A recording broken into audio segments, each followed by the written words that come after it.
மனிதானே மகத்தானவன், மனிதானே மகத்தானவன், மனிதானே மகத்தானவன். அனைவருக்கும் வணக்கம். பதிவுக்கு போகிறதுக்கு முன்னாடி நம்ம சேனல் சப்ஸ்கிரைப் பண்ணாதவங்க சப்ஸ்கிரைப் பண்ணுங்க. நிறைய அண்ணாமலை அவர்கள் நிறைய மாநில பதவி கொடுப்பாங்கன்னு நிறைய பேர் எதிர்பார்த்தாங்க. சரி, அடுத்தது மத்தியில் ஏதாவது ஒன்று பொறுப்பு கொடுப்பாங்க, இல்லை ஆந்திராவில் கொடுப்பாங்க, அது இதுன்னு சொல்லி ஏதோ ஒன்று சொல்லிட்டு இருந்தாங்க. மக்கள் மத்தியில் நிறைய எதிர்பார்ப்பு இருந்து கூட ஒரு ஏமாற்ற மாதிரி ஒரு நினச்சிட்டு இருப்பாங்க. ஆனால் இந்த இடத்துல எதுவுமே மக்களானாலும் சரி யாரானாலும் உணர்ச்சி வசப்படக்கூடாதுங்கிறது ஒரு யதார்த்தமான விஷயம். ஏன்னா அப்படி உணர்ச்சி வசப்பட்டான்னா எதுவுமே நடக்காதுன்னு தான். ஏன்னா எல்லாம் நம்ம மீடியா முன்னாடி ஒன்று பார்க்குறோம், ஆனால் மீடியாவுக்கு பின்னாடி நிறைய விஷயங்கள் இருக்குது நமக்கு. அதனால அண்ணாமலை அவர்கள் நம்ம எந்த பதவி இல்லையா அது இதுன்னு சொல்லி ஏமாற்றம் ஒதுக்கப்பட்டாரு அப்படின்ற மாதிரி அந்த விஷயம் இன்னைக்கு நம்ம அதை பேசணும்.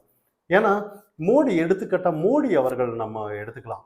மோடி ஆட்சிக்கு வரும்போது நிறைய பயணம் பண்ணாரு, வெளிநாட்டுக்கெல்லாம் பயணம் பண்ணாரு. எத்தனை விமர்சனத்தை தாங்கிக்கிட்டாரு, ஏன் ஊர் ஊரா சுத்துறாரு அது இதுன்னு சொல்லிட்டு இருந்தாரு. இதை தாண்டி நிறைய தீவிரவாத தாக்குதல் நிறைய வந்துச்சு, அதை கூட பொறுத்துட்டாரு. அதாவது இந்த மாதிரி நிறைய பிஜேபிக்காரங்க தான் இந்த மாதிரி எல்லாம் பண்றாங்க, ஆட்சிக்கு வேண்டி அப்புறம் பண்றாங்க இப்படி பண்றாங்கன்னு. இதை தாண்டி இராணுவ கட்டமைப்புக்கு நிறைய நிதி ஒதுக்குனாரு. இதை கூட விமர்சனம் பண்ணாங்க, ஏன் இவ்வளோ நிதி ஒதுக்கணும் அப்படி இப்படின்னு சொல்லி. ஆனால் இன்னைக்கு ஒரு போர், இந்தியா பாகிஸ்தான் போருன்னு பார்க்கும்போது தான் அது அவர் செயலில் செஞ்சாரு.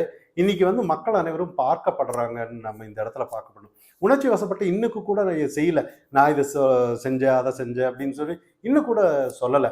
ஆனால் இன்னைக்கு அந்த தீவிரவாத தாக்குதலே அந்த தீவிரவாதி, அதாவது தீவிரவாதி இராணுவ அவங்களே ப்ரெஸ் மீட்டிங்ல சொல்றாங்க, இந்த தாக்குதல் நாங்கள் தான் பண்ணோம் அது இதுன்னு சொல்லி எல்லாமே சொல்லிட்டாங்க. அப்ப இன்னைக்கு எதிர்கட்சியா இருக்கிறவங்க அன்னைக்கு எதிர்கட்சியா இருந்தவங்க எல்லாம் நிறைய நம்ம மோடி மேல குற்றம் சொன்னவங்க எல்லாம் இப்போ எந்த வாயெல்லாம் எங்க இருக்குன்ற மாதிரி தான் நம்ம பார்க்கணும். அப்போ உணர்ச்சி வசப்படலைங்கிறது தான் நம்ம பார்க்கணும் மோடி அவர்கள், ஏன்னா செயல்ல இருந்துச்சுன்னு பார்க்கணும். அதே மாதிரி தான் அண்ணாமலை அவர்களோட செயலும் கூட. ஒரு மாநில தலைவராக பொறுப்பேற்றதுக்கு அப்புறம் நிறைய அடிப்படை எண்மண் எண்மக்கள் அப்படின்னு சொல்லி மக்கள் மத்தியில ஃபர்ஸ்ட் எடுத்துட்டு போனாரு. அதாவது நம்ம எதுக்காக வந்திருக்கோம், ஏன் வந்திருக்காங்கிற ரோலை சிறப்பாக செஞ்சுட்டு போனாரு. ஏன்னா இன்னைக்கு ஒரு ஆட்சியரோட அவலத்தை பத்தி மக்கள் மத்தியில சொல்றதுக்கு அண்ணாமலை விட்டா வேற யாரும் இல்லைன்ற மாதிரி தான் நிறைய விஷயத்த சொன்னாரு. அதே மாதிரி நடந்துச்சு. ஆனா ஒவ்வொரு திமுகவில் ஒவ்வொரு அமைச்சர் ஆனாலும் கூட வேற யாராவது இருந்திருந்தானா நடக்காதுன்னு பார்க்கணும். இன்னைக்கு ஒவ்வொரு செந்தில் பாலாஜி ஆனாலும் சரி, நிறைய அமைச்சர்கள் பட்டியலே இருக்கு. அவங்கெல்லாம் முதல் காரணம் அண்ணாமலைன்னு தான் பார்க்கணும். இதை தாண்டி இன்னைக்கு நிறைய ஒரு கேஸ் இவங்க முடிச்சிருப்பாங்க ஒரு கோர்ட்ல. ஆனா மறுபடியும் அது செல்லாதுன்னு சொல்லி மறுபடியும் அதை தோண்டி பார்க்கணும்னு சொல்லி நிறைய ரத்தாயி கேஸ் எல்லாம் அமைச்சர் மேல வந்திருக்கு. இப்போ அதையும் நம்ம இங்க கூர்ந்து கவனிக்கணும். அப்போ ஒட்டு மொத்தமா அவங்களோட தரமட்டமாக்கிட்டாருன்னு நம்ம சொல்லணும். அதாவது ஃபவுண்டேஷனே இல்லை, அண்ணாமலை ஃபவுண்டேஷனை அகற்றி விட்டுட்டாருன்னு தான் நம்ம பார்க்கணும். ஆனா சரி, கேட்கலாம் நம்ம நிறைய பேர், மற்றவங்களுக்கு எல்லாம் என்ன வேலை அது இதுன்னு நம்ம கேட்கலாம். ஆனா இன்னைக்கு ஒரு இன்ஸ்ட்ரக்ஷன் என்னவா இருக்குன்னு நம்ம நினைக்கிறதுன்னா, நிறைய நீங்க அடிப்படை பூத் கட்டமைப்பு எல்லாம் பாருங்க, எல்லாம் நீங்க பாருங்க. ஏன்னா டிஎம்கே தானா போயிடும், டிஎம்கேவின் அழிக்கவே தேவையில்லை. ஏன்னா நேத்து டிஎம்கே நம்ம முதல்வர் அவர்கள் கொடி ஏந்திட்டாரு, இராணுவத்திற்காக வீதியில கொடி வச்சுட்டாங்க. இதெல்லாம் தோல்வியை தான் பார்க்கணும். அவங்க அரசியல பார்த்தாலும் கூட ஒரு பயம் இருக்குன்னு நம்ம பார்க்க வச்சுட்டோம். இது உண்மையிலேயே உண்மை. இன்னொன்னு, ஏடிஎம்கே பிஜேபி வலுவான கூட்டணி தனியா இருக்கு, என்ன பண்ணாலும் நாளைக்கு கண்டிப்பா திமுகவை வீழ்த்தும் அப்படின்னு. இன்னும் சட்ட ஒழுங்கு நிறைய இருக்கு. இன்னும் அண்ணாமலை சும்மா இல்லையே, சிவகிரியில போய் அந்த ஈரோடுல ஒரு ஆர்ப்பாட்டம் பண்ணாரு. கரெக்டா எங்க மக்கள் மத்தியில சில விஷயத்தை எடுத்துட்டு போகணுமோ அடுத்தது உண்ணாவிரதம் எடுத்தாரு. நிறைய இருக்கு இன்னைக்கு. இதெல்லாம் தாண்டி இன்னைக்கு அண்ணாமலை அவர்கள் சரி, இதை மட்டும் நம்ம ஆட்சி அவலத்தை சொல்லிட்டோம், மக்கள் மத்திய எடுத்துட்டு போயிட்டோம், அவ்வளவுதான். அடுத்தது என்ன அவரோட டார்கெட்னா, நிறைய பேர் நம்ம பார்க்கலாம் இன்னைக்கு நிறைய சினிமா ரசிகர்கள் அது இதுன்னு சொல்லி பின்னாடி நம்ம ஒரு பொறுப்பு இல்லாம நிறைய நாடுன்னு என்ன, எதிர்கால வளர்ச்சின்னு என்ன, நாட்டுக்கு நம்மளோட பங்கு என்னன்னு யாருமே சொல்லி கொடுக்கறதுக்கு ஆள் இல்லை. ஆனா இப்ப உண்மையிலேயே மக்கள் மத்தியில ஒரு யங்ஸ்டர்ஸ் மத்தியில ஈர்ப்பா இருக்கிறது அண்ணாமலை அவர்கள் தான். அப்போ அந்த அண்ணாமலை இப்போ எல்லாம் நீங்க பார்க்கலாம், நிறைய கன்னியாகுமரி நிறைய காலேஜஸ் எல்லாம் போய் நிறைய இந்த இடத்துக்கு நம்ம மக்கள் மத்தியில் இப்போ ஸ்டூடெண்ட்ஸ் மத்தியில் யங்ஸ்டர்ஸ் மத்தியில் உரையாடுறதை நம்ம பார்க்கலாம். அப்போ அவங்கள வந்து உண்மையிலேயே இப்போ ஓட்டாக மாற்றிட்டு இருக்கிறாருன்னு தான் நம்ம பார்க்கணும்.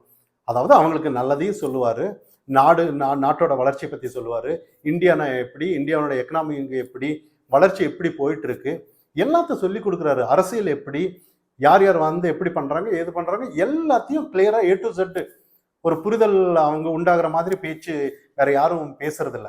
சரி, மற்றவங்க இவரை விட நாலேஜா இருக்கிறவங்க பேசினாலும் கூட இப்போதைக்கு ஈர்ப்பு இவர் தான் பார்க்கணும். அப்போ நாளைக்கு வந்து அத்தனையும் ஓட்டா மாறும்.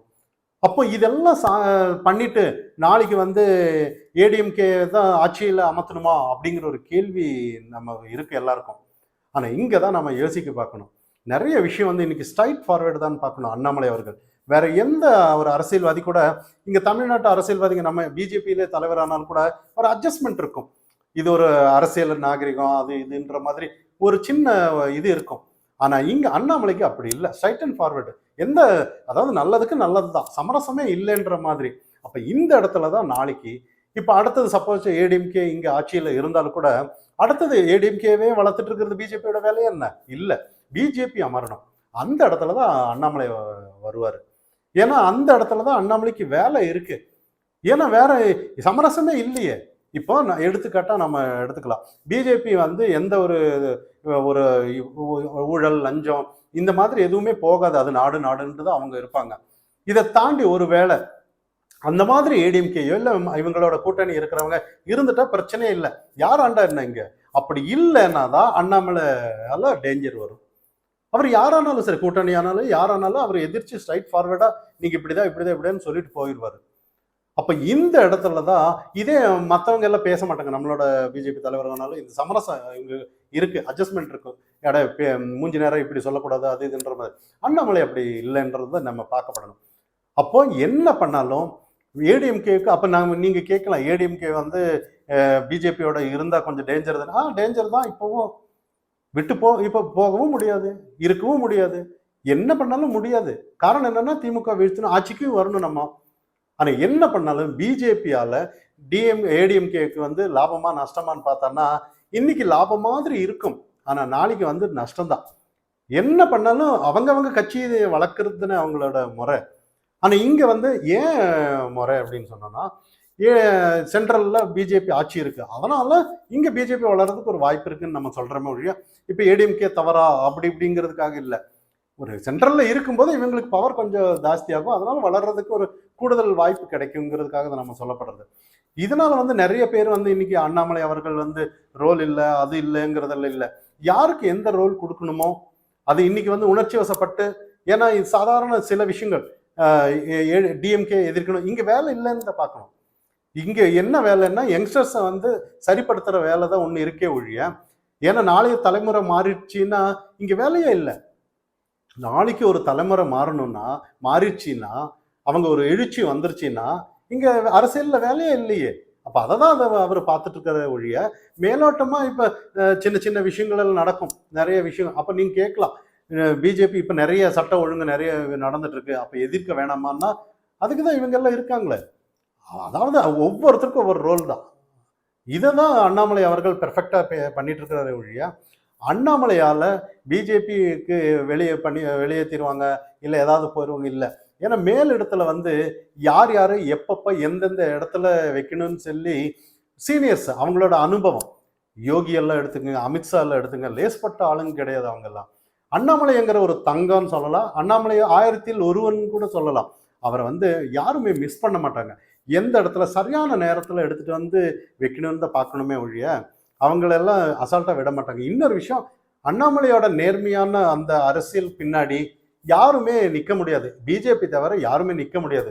ஒரு கட்டத்துல பிஜேபி தான் இருக்குங்கிற ஒரு முடிவுக்கு தான் அவங்க வழி நடத்துவாங்களே ஒழிய சுத்தி யாருமே இருக்க மாட்டாங்க. இதுதான் உண்மையான நிஜம். அதனால பிஜேபி தொண்டர்கள், அண்ணாமலையோட ஈர்ப்போட இருக்கிற தொண்டர்கள் யாரானாலும் அண்ணாமலை வருவாரு, வெயிட் பண்ணுங்க. மனிதானி மகத்தானவன், மனிதானி மகத்தானவன்.